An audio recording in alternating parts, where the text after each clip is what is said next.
Craig Calcaterra from NBC Sports Radio. It's the 24/7 live sports talk radio network, which you can listen to at NBCSportsRadio.com. Download NBC Sports Radio's mobile app right now, unless you're a Phillies fan, because, Craig, we've been talking for the last couple of months, and they've been kind of hanging on, and the oil is leaking all over the road. Has it hit you yet? Well, I'm a Braves fan, so, it's hitting me in a wonderful way because now Atlanta has something to play for. We might not be the worst team in baseball. 5 games back. That's doable, man. I mean, I know we've been kind of hinting at this happening, but realistically, Is it just a lack of talent? Are they not playing fundamentally sound baseball? When you look at a team like Philadelphia and start to say, wow, they've lost 9 in a row, 13 out of 14, 24 of 30 or something ridiculous.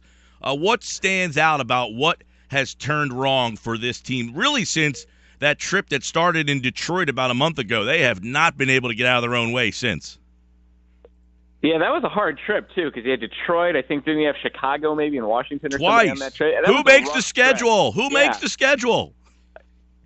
How dare they make the Phillies play major league teams? That's very hard. But, yeah, this was inevitable, and it's not a slight on the organization. It's certainly not a slight on Pete Mackinnon. I think he's done a fine job with what he's been given. The problem is he's just not been given much. I mean, you've got good young arms, that's fine, but one of them's been Velasquez.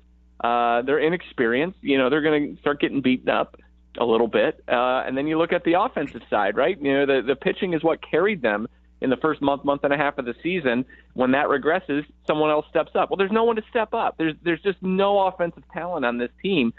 Franco's been underperforming a little bit. Certainly Howard's been a train wreck.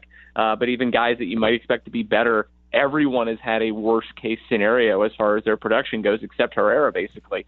And when there's just no offense there and young pitching starts to get tired and exposed, you turn into a team that looks like a 110-loss kind of a team, even though I don't think they'll be that bad at the end of the year. Yikes. Craig Calcaterra is with us. Craig, how do you handle the situation where you just mentioned they're not a very good offensive team? You're looking all around. Mackinnon said, we've done this. We've changed guys. We've changed the lineup. We've tried to do this. You've got a couple guys in the minors who are highly touted. Crawford's struggling at AAA. But most people still like his approach in there. You got Nick Williams, who a lot of people think could come up and help out. If you're a team that's not very good, you got those guys in the minors. How do you handle that situation when you're a bad team? I personally think you just bring them up, put them on the firing line, let them make all their mistakes now when it doesn't matter, and hope that builds for the future.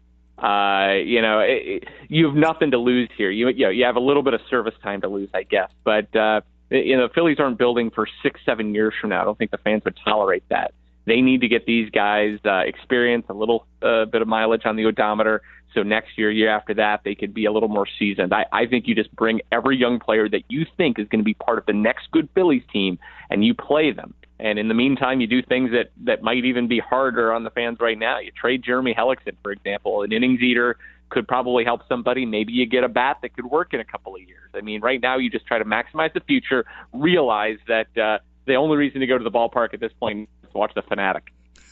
Craig Calcaterra is with us. I got to imagine he's getting tired of coming up with things to do at this point on this losing streak. They're in Minnesota, and, of course, they've lost 2 straight to Minnesota, who's a horrible baseball team. I mean, they're terrible, and the Phillies aren't playing well even against the bad teams now.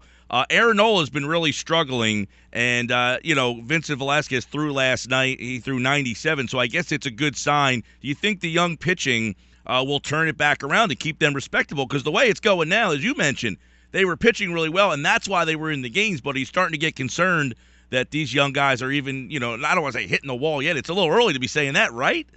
Well, a little bit, but you figure these guys don't have a lot of experience, and they're getting now to around 90 innings pitched on the year. We're not to the halfway point. I don't think you necessarily want these guys pitching 180, 190 innings this year. You want to back them off a little bit. So will they pitch better? Sure, in individual games, but you can't ride them hard. You can't expect them to, come late August and into September still be the power of your team. At some point, you got to think about resting these guys, going to a 6-man rotation, skipping them in starts, maybe even shutting them down, especially Velasquez if he if he comes back and maybe isn't the same pitcher he was in the first few starts of the season, you don't want to like go too crazy on that guy. So at some point, you just got to figure you're going to put cannon fodder out there and hope that the guys that you're counting on for the future aren't going to get overworked. All right, Craig, everybody's talking about the Cubs. Why is no one talking about Texas, San Francisco, even Baltimore, who's played pretty well recently? You've got Washington. Is it Chicago and a deep drop-off, or should we be taking notice of some of the teams I just mentioned? It's not a deep drop-off. I mean, the Giants are they've only got one fewer loss than the Cubs. They've played more games, but they've only got one fewer loss, and they were actually I picked them beginning of the season. I picked them in March to win the World Series. I think it was kind of a lame pick on my part, but I'm standing by it as long as they're still playing well, and they're a solid team up and down the lineup, and their rotation is very strong on top. I don't think you can sleep on them at all. The Nationals certainly showing you that they've got a lot of different weapons that can help you. Even when Bryce Harper was slumping a little bit and being pitched around, other players have stepped up. And again, top of their rotation, quite excellent with Strasburg and Scherzer. So the good teams in the National League. Hey, wait, Dodgers too. I forgot they've been playing really well lately after a lot of subpar play. You can't beat their top players as far as Kershaw, Gonzalez. We saw Puig was a big star last night to win the game. Very, very good teams. And then the one thing I'd say about the Rangers, clearly the best team in the American League, but Wednesday they had a horrible day. They lost Colby Lewis for probably 2 months. Derek Holland's going to be gone for quite a while, so their rotation just took a huge, huge hit, but still a fantastic and deep club. Texas, by the way, 47 wins as well. They are tied for the most wins. They do have 26 losses. All right, couple quick hits real fast. Yes or no, Mets making the playoffs this year? No, too many injuries. I think too many other good teams that have a better beat on the wild card than them. How about Kansas City, the defending champs?